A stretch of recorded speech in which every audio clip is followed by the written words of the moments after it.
Zone RTI media. నమస్కారం, వార్తలకు స్వాగతం. ముందుగా ముఖ్యాంశాలు.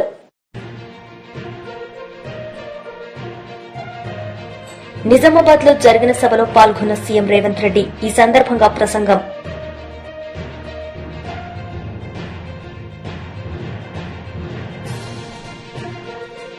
కేంద్ర మంత్రి కిషన్ రెడ్డి మీడియా సమావేశం. సీఎం రేవంత్ రెడ్డిపై ఫైర్.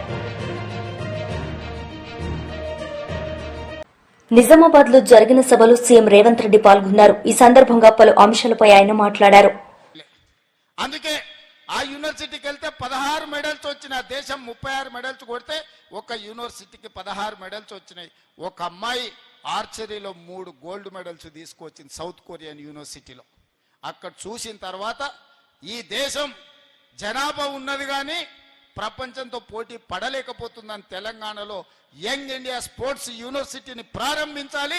మన యువతను టాలెంటెడ్ విద్యార్థులుగా తీర్చిదిద్దాలి, స్పోర్ట్స్ లో రాణించాలి అని చెప్పి ఇవాళ మనం యంగ్ ఇండియా స్పోర్ట్స్ యూనివర్సిటీ మనం ప్రారంభించి మట్టిలో మాణిక్యాలను గ్రామీణ ప్రాంతాలలో ఉన్న విద్యార్థుల్లో ఉన్న నైపుణ్యాన్ని ఇవాళ బయటికి తీయాలని మనం ప్రయత్నం చేస్తున్నాం. అదే కాదు, ఈ నిజామాబాద్ టౌన్ లో నిలబడి మాట్లాడుతున్నాను. మీ ఊర్లో ఇక్కడ మీ మీ మీ మీ కాలనీలో తిరిగిన నిఖత్ జరీన్ బాక్సింగ్ లో ఛాంపియన్షిప్ తీసుకొస్తే నిఖత్ జరీన్ కి గ్రూప్ 1 జాబ్ DSP జాబ్ ఇచ్చి 2 కోట్ల రూపాయల నగదు ఇచ్చి మీ నిజామాబాద్ బిడ్డను ఈ రోజు గ్రూప్ 1 DSP ఆఫీసర్ గా నేను నియమించింది నిజమైతే మీరు కాంగ్రెస్ పార్టీకి ఓటు వేయండి, లేకపోతే కాంగ్రెస్ పార్టీకి ఓటు వేయకండి. ప్రపంచ కప్ క్రికెట్ ను సాధించిన సిరాజ్ ప్రపంచ కప్ లో ఇండియా టీం గెలవడానికి తన నైపుణ్యాన్ని ప్రదర్శించిన సిరాజ్ ని ఈ రోజు అతను చదువుకున్నది ఇంటర్మీడియట్ లోపే. గ్రూప్ 1 ఉద్యోగం ఇవ్వాలంటే అది సరిపోదు. ప్రభుత్వం అన్ని మినహాయింపులు ఇచ్చి ఈరోజు సిరాజ్ ని గ్రూప్ 1 ఆఫీసర్ గా ఒక DSP క్యాడర్ ఆఫీసర్ గా ఈ రోజు ఉద్యోగం ఇచ్చి క్రీడల్లో రాణించిన నిరుద్యోగ యువకులకు మీరు క్రీడలలో రాణిస్తే కూడా మిమ్మల్ని ప్రభుత్వం ఆదుకుంటుందని సిరాజ్ కి ఈరోజు DSP క్యాడర్ ఉద్యోగం ఇచ్చింది నిజమైతే మీరు కాంగ్రెస్ పార్టీకి ఓటు వేయండి. ఇదే కాదు, పారా ఒలింపిక్స్ లో దీప్తి అని వరంగల్ అమ్మాయి అంగవైకల్యాన్ని ఛేదించి మెడల్ సాధిస్తే ఆ అమ్మాయికి గ్రూప్ 2 ఉద్యోగం ఇవ్వడమే కాకుండా వరంగల్లో ఇంటి స్థలాన్ని ఇచ్చి 25 లక్షల రూపాయలు ఆర్థిక సహాయాన్ని అందించిన మాట నిజం కాదా? ఇవాళ అది నిజమైతేనే కాంగ్రెస్ పార్టీకి ఓటు వేయండి. ఇవన్నీ కూడా పట్టభద్రులు ఆలోచన చెయ్యాలి.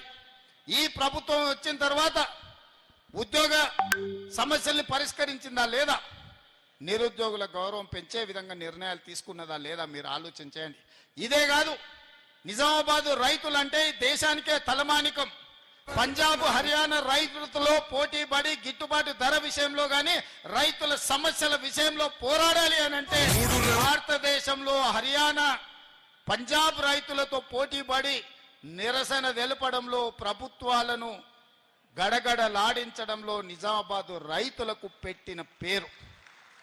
ఆనాడు రైతు ఉద్యమాలలో నేను ఇక్కడికి వచ్చిన తర్వాతనే కాంగ్రెస్ పార్టీకి అధ్యక్షుడు మోహన్ రెడ్డి ఆ రోజు ఈ కార్యక్రమాన్ని తీసుకొని పెద్దలు సుదర్శన్ రెడ్డి గారు వీళ్ళందరూ పెడితే నేను నిజామాబాద్ రైతు పోరాటాలకి ఇక్కడికి వచ్చిన.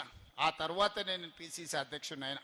అలాంటి నిజామాబాద్ రైతులను నేను అడుగుతున్నా, మీరు చెప్పండి, 25,50,000 మంది రైతులకు 21,000 కోట్ల రూపాయలు 2 లక్షల వరకు రైతు రుణమాఫీ చేసుంటేనే లెక్కలు చూసి మరి కాంగ్రెస్ పార్టీకి ఓటేయండి. ఒకవేళ 2 లక్షల రూపాయల వరకు 25,50,000 మంది రైతులకు 21,000 కోట్ల రూపాయల రైతు రుణమాఫీ చేసింది నిజమైతేనే ఇవాళ కాంగ్రెస్ పార్టీకి ఓటేయండి. ఇదే కాదు, ఇవాళ రైతు భరోసాలో ప్రతి ఎకరాకు 6,000 చొప్పున కేంద్ర మంత్రి కిషన్ రెడ్డి మీడియా సమావేశం నిర్వహించారు. ఈ సందర్భంగా పలు అంశాలపై వారు మాట్లాడారు. మాకు ఆశీస్సులుగా మారుతాయని చెప్పి మనం చేస్తా ఉన్నాను. మేమేమి తప్పు చేయనప్పుడు ఎవరికి భయపడము, ఎవరికి అదరము, ఎవరికి బెదరము. మేము నీతి నిజాయితీతో బతికేటువంటి వాళ్ళం. మీలాగా కోట్ల చుట్టూ, జైళ్ల చుట్టూ, పార్టీల చుట్టూ, నాయకుల చుట్టూ తిరిగేటువంటి వాళ్ళం కాదు. ఏ ఎండకు ఆ గొడుగు పట్టేటువంటి వాళ్ళం కాదు. మేము ఈ పార్టీలో చేరినప్పుడు ఈ పార్టీ అధికారంలోకి వస్తుందనో, మేము ఎమ్మెల్యేలు అవుతామనో, ఎంపీలు అవుతామనో, కేంద్ర మంత్రులం అవుతామనో, పార్టీ రాష్ట్ర శాఖకు అధ్యక్షులు అవుతామనో మేము ఈ పార్టీలో చేరలేదు. ఈ దేశం కోసం పార్టీ సిద్ధాంతం నమ్మి పార్టీలో చేరాము. నీలేగా సకల పార్టీ నాయకుడు కాదు. మేము భారతీయ జనతా పార్టీ ఏకపార్టీ నాయకులం. మేము ఈరోజు అనేక రకాలుగా మాటకు ముందు మోటీ 12 సంవత్సరాలు అయిందంటున్నాడు. ముఖ్యమంత్రి స్థాయి వ్యక్తి ఆయన ఇంతకుముందు అన్నాడు బండి సంజయ్ గారిని, ఒక కేంద్ర మంత్రిని పట్టుకొని నన్ను కానీ బండి సంజయ్ గారిని మాట్లాడు, ప్రధానమంత్రి గారిని మాట్లాడు, మంత్రులకు కొన్ని తెలియకపోవచ్చు, ఐఏఎస్ ఐపీఎస్ ఆఫీసర్స్ని అడగాలి అన్నాడు. ముఖ్యమంత్రి గారు తెలియకపోతే ప్రధానమంత్రిగా నరేంద్ర మోడీ గారు ఎన్ని సంవత్సరాలుగా పనిచేస్తున్నారో లెక్క తెలియదు ఆయనకు. 12 సంవత్సరాల నుంచిగా ప్రధానమంత్రి పనిచేస్తున్నాడు, 12 సంవత్సరాల మోడీ పాలన అంటాడు. 10 పూర్తయింది, ఇప్పుడు ఇంకా 11 కూడా రాలా. మాటకు ముందు మిగతా వాళ్ళని విమర్శించినప్పుడు ఒక వేలు చూపిస్తున్నప్పుడు 4 వేలు నీదికు చూపిస్తున్నాయి అనే విషయము ఆయన అర్థం చేసుకుంటే బాగుంటుంది.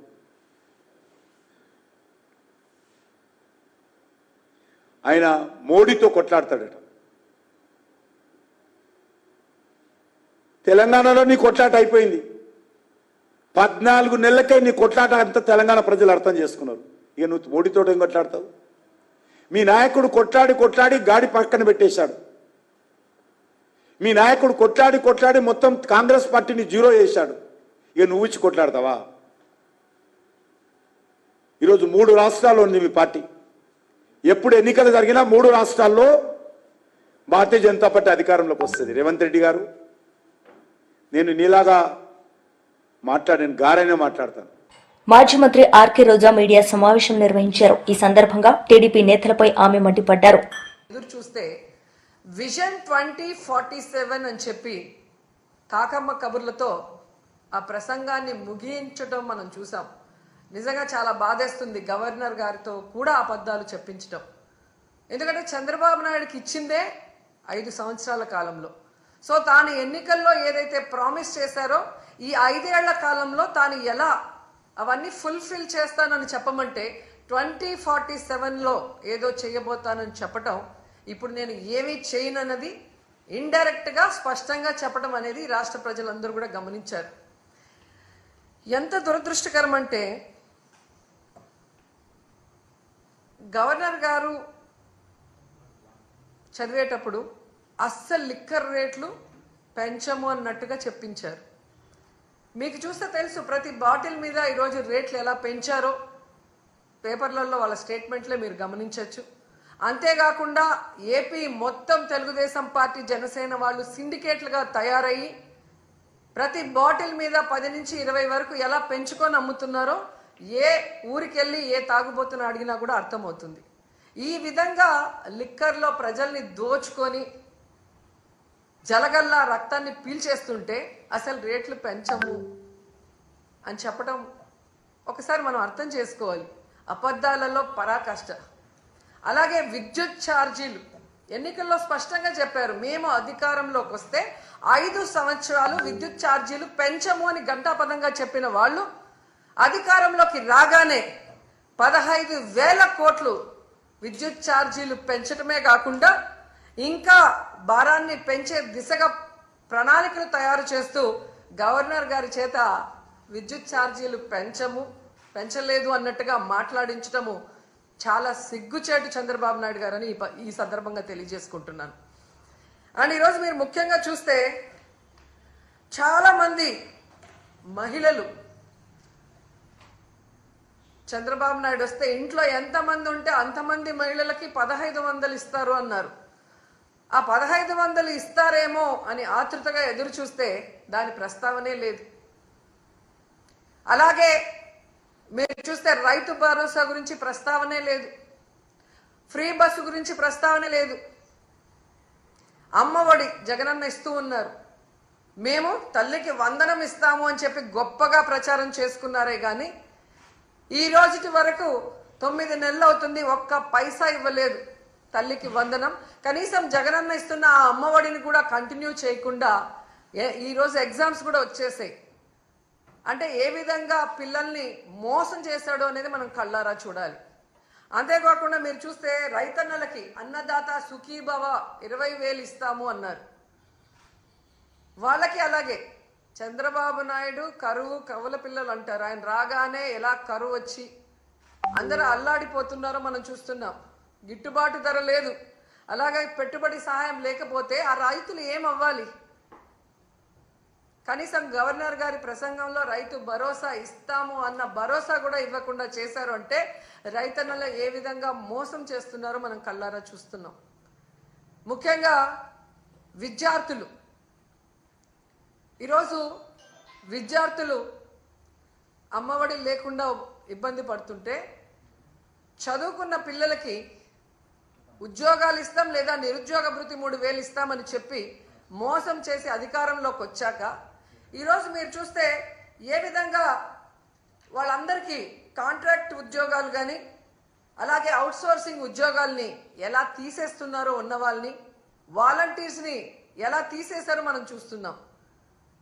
ఉద్యోగం ఇస్తా లేదా నిరుద్యోగ భృతి ఇస్తామన్న పెద్ద మనుషులు ఉద్యోగాలు ఇవ్వలేదు, నిరుద్యోగ భృతి ఇవ్వలేదు. 9 నెలలు అవుతున్నా కానీ ఆల్రెడీ ఉన్న అవుట్సోర్సింగ్ ఎంప్లాయీస్ని అలాగే కాంట్రాక్ట్ ఎంప్లాయీస్ని వాలంటీర్స్ని లక్షలాది మందిని తీసేసి వాళ్ళ కడుపు ఎలా కొట్టారో ఈరోజు అందరూ కూడా గమనించాలని కూడా ఈ సందర్భంగా తెలియజేసుకుంటున్నాను. ముఖ్యంగా ఉద్యోగస్తులు చంద్రబాబు నాయుడు వస్తే ఏదో చేసేస్తాడు అని దేవుడు లాంటి జగనన్నని ఈరోజు ఓడించడానికి కంకణం కట్టుకున్నారే. మరి 9 నెలలు అవుతుంది, ఈరోజు మీకు డిఏ లేదు, ఐఆర్ లేదు, కనీసం పిఆర్సీ కూడా లేదు. చంద్రబాబు నాయుడు అబద్ధాలు చెబితే చాలా కమ్మగా ఉంటాయి, నమ్మి ఓటేశారు. పోనీ మొదటిసారి ముఖ్యమంత్రి కాదు కదా చంద్రబాబు నాయుడు. గతంలో 3 సార్లు ముఖ్యమంత్రిగా చేసినప్పుడే ఇచ్చిన వాగ్దానం ఏ రోజు నెరవేర్చడు, అన్ని వర్గాల వారిని ఎలా అవమానించి మోసం చేస్తాడో తెలిసి కూడా మళ్ళీ ఆయన్ని నమ్మి ఓటేసిన మిమ్మల్ని చూస్తే నాకు జాలేస్తుందని కూడా ఈ సందర్భంగా తెలియజేసుకుంటున్నాను. ఎందుకంటే ఏదైనా చెయ్యగలిగితే అది జగనన్న చేస్తాడు, జగనన్న చేయలేకపోతే ఏ ముఖ్యమంత్రి చేయలేడు అని అనేక ప్రెస్ మీట్లో నేను చెప్పడం జరిగింది. ఎందుకంటే జగనన్న మనసున్న నాయకుడు, ప్రతి మనిషికి మంచి జరుగుతుంది అంటే ఎంత దూరమైనా చేయటానికి ముందుకు వెళ్ళే వ్యక్తి. మరి ఇన్ని వెల్ఫేర్స్, ఇన్ని డెవలప్మెంట్స్, ఇన్ని ఉద్యోగస్తులకి రెగ్యులర్ జగన్ వాకౌట్ పై పవన్ కళ్యాణ్ ప్రెస్ మీట్ నిర్వహించారు. ఈ సందర్భంగా ఆయన మాట్లాడారు. ఆరోగ్య పరిస్థితి బాగా లేకపోయినా కానీ కంటిన్యూస్గా తీవ్ర జ్వరంతో బాధపడుతున్నప్పటికీ కూడా ఆయన ప్రత్యేకించి వచ్చి ఆయన ఈరోజుని చాలా ఘనంగా చాలా బలంగా ఈ మెసేజ్ని ఇచ్చినందుకు ముందుగా గవర్నర్ గారికి మా ప్రత్యేక ధన్యవాదాలు. గవర్నర్ గారి ప్రసంగంలో వైసీపీ అగ్రనాయకత్వం కానీ సీనియర్ నాయకులు కానీ వారి ఎమ్మెల్సీ సభ్యులు కానీ గవర్నర్ గారి ప్రసంగం పత్రులు చించేయడం కానీ లేదంటే వారు ప్రత్యేకించి డిమాండ్ మాకు ప్రతిపక్ష హోదా ఇవ్వాలి అనేది చాలా బలంగా మాట్లాడుతూ వచ్చారు. ఇది అడిగితే వచ్చేది కాదు, అది ప్రజలు ఇస్తేనే వస్తుంది.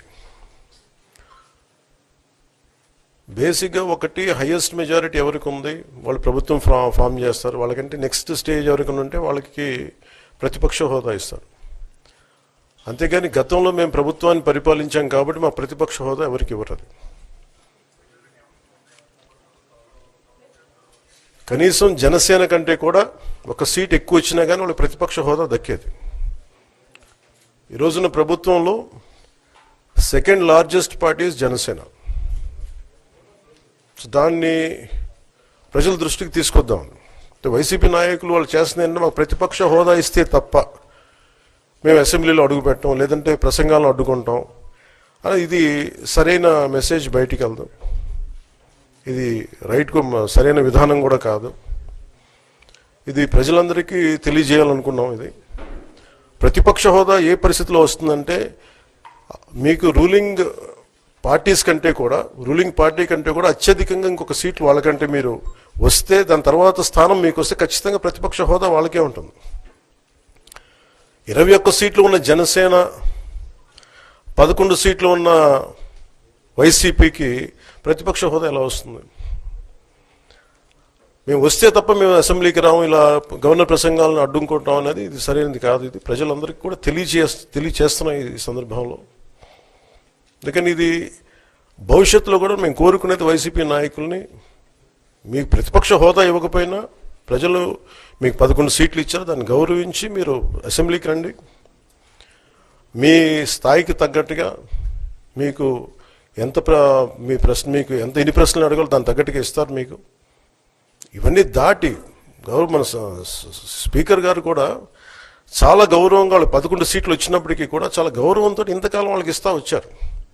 ప్రశ్నోత్తరాల సమయంలో కూడా ఆయనకి ఇచ్చారు. గతంలో కూడా ఇవన్నీ ఆయన రావడానికి కూడా ఆయన ఎలా రావాలి, ఏం చేయాలి, దానికి కూడా చాలా ఏమాత్రం ఇబ్బంది పెట్టకుండా గతంలో కూడా చేశారు. ఫస్ట్ మీరు మనకి గవర్నమెంట్ ఫామ్ అయిన తర్వాత కూడా వీటిని దృష్టిలో పెట్టుకొని వైసీపీ కొంచెం హుందాగా వ్యవహరించాల్సిన అవసరం ఉంది. వైసీపీ నాయకులకు కూడా మీకు బాధ్యత ఉంది. గవర్నర్ గారి ప్రసంగాన్ని మీరు ఆ విధంగా మీరు ప్రశాంతంగా విని దాన్ని వచ్చే జరుగుతున్న సమావేశాల్లో మీరు దాని మీద లోటుపాట్లు మీరు చెప్తే బాగుంటుంది తప్ప ఇలా కూర్చోబెట్టి అరుపులు కేకలు ఇది సమంజసంగా లేదు. అంటే అర్ధాంతరంగా ప్రతిదానికి అసెంబ్లీలోకి రాగానే గొడవ పెట్టుకోవాలి, దేన్నైనా విభేదించాలనేది ఇది చాలా ఒక లో లెవెల్ ఆలోచన విధానం, లో లెవెల్ స్ట్రాటజీ. అది ప్లీజ్ మీరు అప్గ్రేడ్ అవ్వండి, మీరు అప్లిఫ్ట్ చేసుకోండి, మీరు కూర్చోబెట్టి డెమోక్రటిక్ ప్రాసెస్కి గౌరవం ఇవ్వండి. మనస్ఫూర్తిగా వైసీపీ నాయకులకి ఇది నా విన్నపం, నా విజ్ఞాపన. This what I would like to say. And నిజంగా కావాలి అంటే మీరు ఈ 5 సంవత్సరాల్లో మీరు ప్రతిపక్ష హోదా మీకు రాదు, అది మీరు మెంటల్గా ప్రిపేర్ అయిపోండి. 11 సీట్లతోటి మీకు ప్రతిపక్ష హోదా ఇవ్వబడదు, రాదు. ఎందుకంటే ఇట్ ఈస్ చంద్రబాబు గారు, గౌరవ ముఖ్యమంత్రి చంద్రబాబు గారు డిసైడ్ చేసేది కాదు, జనసేన డిసైడ్ చేసేది కాదు. దానికి రూల్స్ ఉన్నాయి, దానికి రెగ్యులేషన్స్ ఉన్నాయి, నామ్స్ ఉన్నాయి. ఉదాహరణకి నేనే మన కేంద్ర ప్రభుత్వం ఫార్మేషన్కి మేము వెళ్ళినప్పుడు పార్లమెంటరీ లీడర్ని మనం కూర్చున్నప్పుడు, ఎన్డీఏ పక్ష నాయకుడు ఎన్నుకోవాలనుకున్నప్పుడు నేను నాయకుల స్థాయిలో నేను కూర్చున్నాను. అదే నేను ఇక్కడ మంత్రిగా ప్రమాణ స్వీకారం చేసేటప్పటికి నన్ను ప్రధానమంత్రి గారి పక్కన నన్ను కూర్చోబెట్టలా. నేను డిప్యూటీ సీఎం అయినప్పటికీ కూడా అది మంత్రి హోదానే కాబట్టి తిరిగి నన్ను మంత్రులందరూ పక్కనే కూర్చోబెట్టారు తప్ప ప్రత్యేకంగా నన్ను అక్కడ కూర్చోబెట్టలేదు. They are very specific rules and regulations నడుస్తాయి. ఉదాహరణకి పొద్దున కూడా స్పీకర్ గారు ఎదురొస్తే నేను అసెంబ్లీలోకి అడుగు పెడతా ఉంటే స్పీకర్ గారు ఎదురొచ్చారు.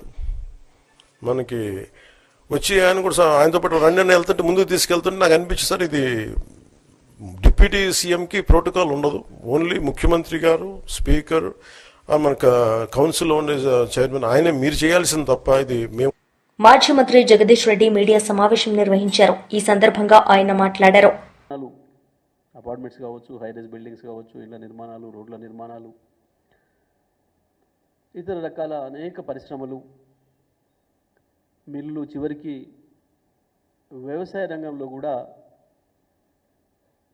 అనేక రాష్ట్రాల నుంచి కార్మికులు వచ్చి భాగస్వాములై తెలంగాణ నిర్మాణంలో భారతదేశంలోనే తెలంగాణ ఒక నెంబర్ 1 రాష్ట్రంగా 10 ఏళ్లలోనే తయారు కావడంలో వాళ్ళదైన పాత్ర పోషిస్తున్నారు.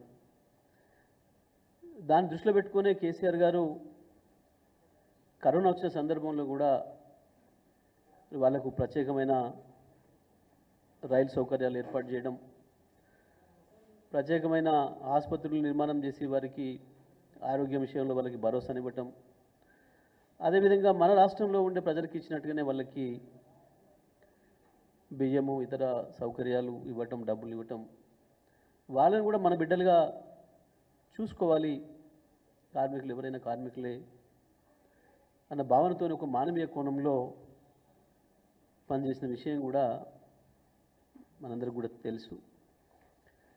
కానీ దురదృష్టం ఇవాళ 3 రోజులు అయినప్పటికీ కూడా ఈ రాష్ట్ర ప్రభుత్వం యొక్క చర్యలు చాలా అంటే చాలా నిర్లిప్తంగా ఏదో ఉదాసీనంగా కనబడుతూ ఉన్నాయి.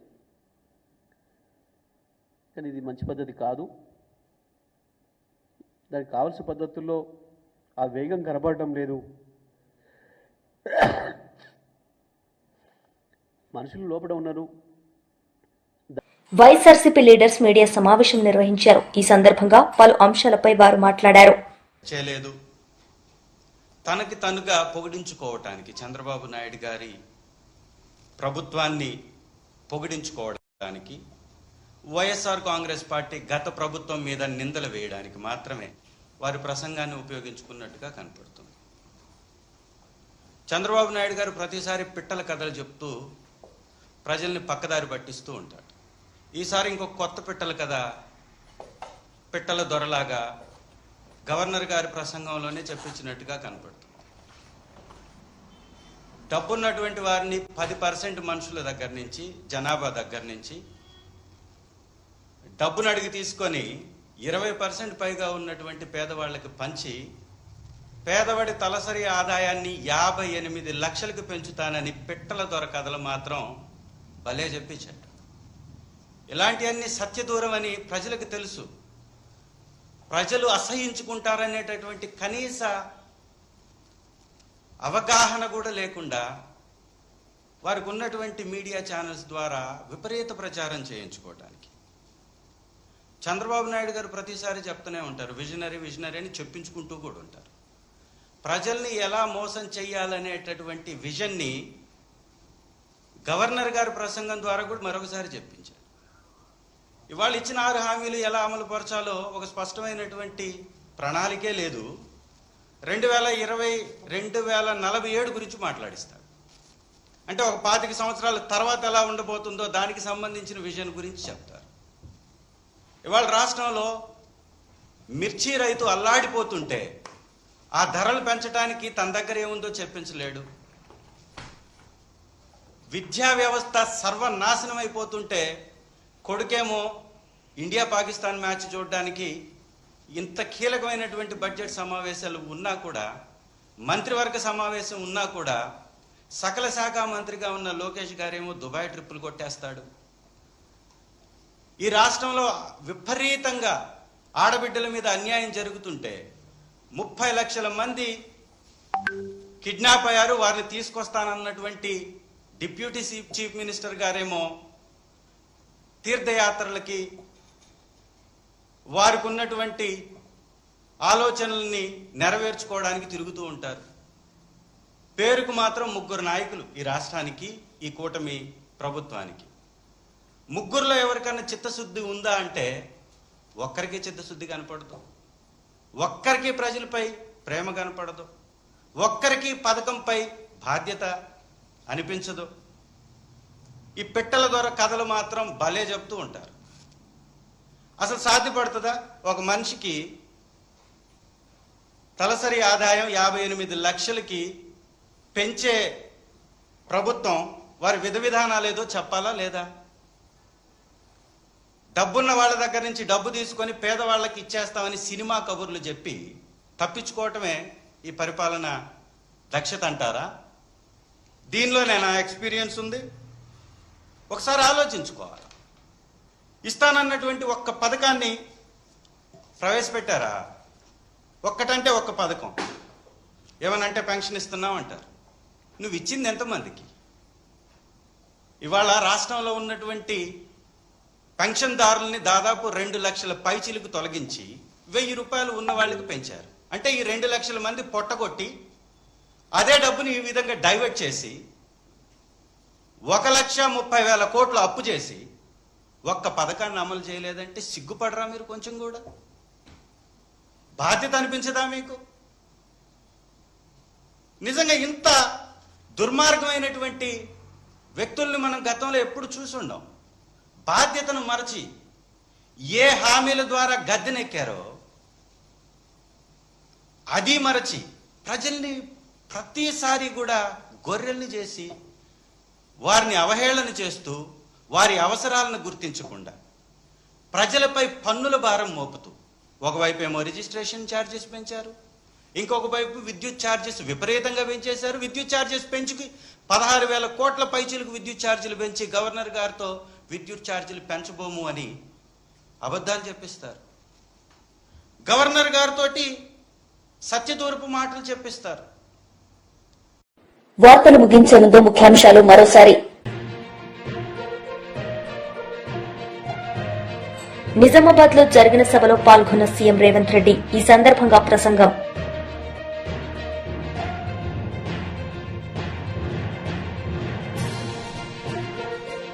కేంద్ర మంత్రి కిషన్ రెడ్డి మీడియా సమావేశం. సీఎం రేవంత్ రెడ్డిపై ఫైర్. ఈ వార్తలు ఇంతటితో సమాప్తం. తిరిగి ప్రసారమయ్యే వార్తల్లో మళ్లీ కలుద్దాం. అంతవరకు సెలవు. నమస్తే.